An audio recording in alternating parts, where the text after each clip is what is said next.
Kezemben van 8 darab ász, már is leteszem őket. 1 ász, 2 ász, 3 ász, 4 ász, 5 ász, 6 ász, 7 ász, 8 ász is.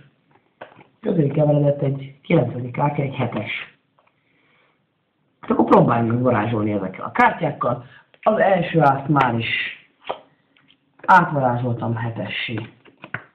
Jön most a második ász, meg kell kopogtatni, és már is 7-essé változott a harmadik ászt is. Könnyedén át lehet változtatni. A negyedik ászt is felsöpröm, megpöccintem, és már is 7-essé változott. Megdörzsölgetem ezt az ászt is, és már is 7-es. Most ezt az ászt is megpöccintem, átfordítom, és 7-es. És végül az utolsó ászt is megkoppintgatom, és